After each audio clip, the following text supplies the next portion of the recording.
क्या आपने कभी ऐसी रामलीला की कथा सुनी है जहां मंच पर घटित घटना को देखकर हजारों दर्शक स्तब्ध रह गए हों, जहां लोहे का शिव धनुष प्रभु की कृपा से टूट गया हो?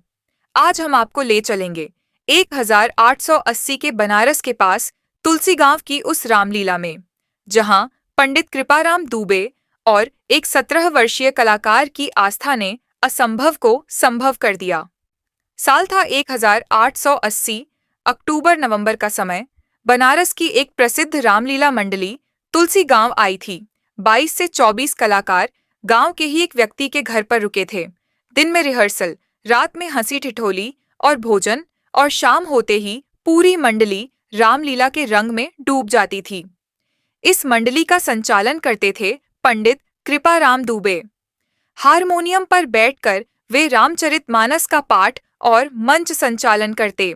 साज सज्जा और व्यवस्था की जिम्मेदारी संभालते थे फौजदार शर्मा। एक दिन रिहर्सल के दौरान पंडित जी ने कहा, इस बार शिव धनुष नरम लकड़ी का बनवाना चाहिए ताकि राम का पात्र निभा रहे 17 वर्षीय कलाकार को धनुष तोड़ने में कठिनाई न हो। ये सुनकर फौजदार शर्मा नाराज हो गए, क्योंकि पिछली बार का धनुष भी उन्होंने ही बनवाया था। बात बढ़ी और दोनों में कहासुनी हो गई। फौजदार के मन में पंडित जी के लिए नाराजगी बैठ गई। उन्होंने मन ही मन ठान लिया, देखता हूं इस बार लीला कैसे।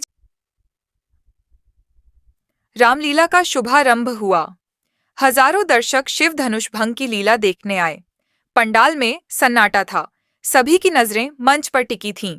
पंडित कृपाराम दुबे हारमोनियम पर बैठे थे, रामचरितमानस की चौपाइयां गा रहे थे। उनका स्वर भक्ति और भाव से भरा हुआ था। रामायण की कथा धीरे धीरे आगे बढ़ी। राजाओं ने क्रमशः शिव धनुष उठाने की कोशिश की, सब असफल रहे। अंत में बारी आई रामचंद्र जी की। गुरु की आज्ञा लेकर 17 वर्षीय युवक मंच पर आया, लेकिन जब उसने धनुष को उठाने की कोशिश की, वह तनिक भी नहीं हिला। उस क्षण कलाकार घबरा गया। उसने पंडित कृपाराम दुबे की ओर देखा। पंडित जी समझ गए, कुछ गड़बड़ है। आज हजारों दर्शकों के सामने लीला बिगड़ सकती है, और यह केवल कलाकार की नहीं, बल्कि स्वयं प्रभु श्री राम की मर्यादा का प्रश्न है।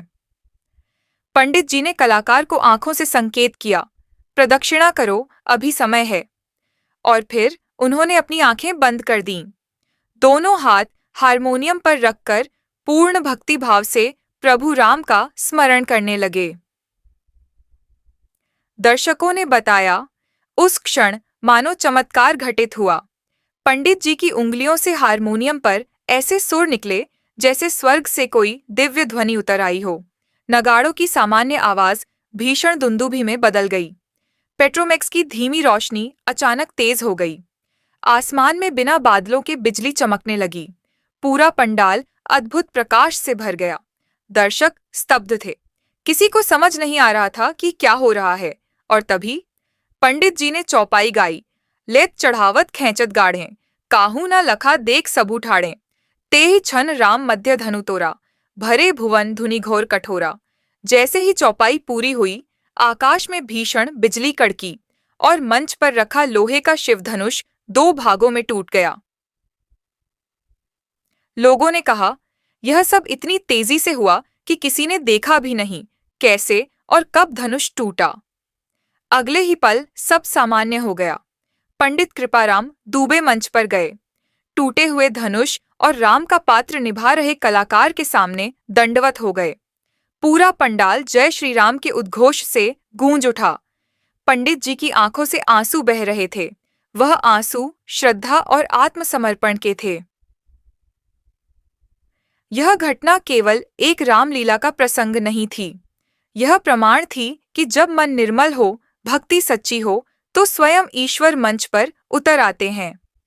पंडित कृपाराम दुबे ने उस दिन सिद्ध कर दिया, प्रभु श्री राम सबके हैं। बस एक बार पूरे मन से उनका हो जाइए, वे स्वयं आपके हो जाते हैं। अगर आपको यह अद्भुत कथा पसंद आई हो, तो वीडियो को लाइक और शेयर जरूर करें, और ऐसे ही भक्ति और आस्था से जुड़े प्रसंग सुनने के लिए चैनल को सब्सक्राइब करें। जय श्री राम।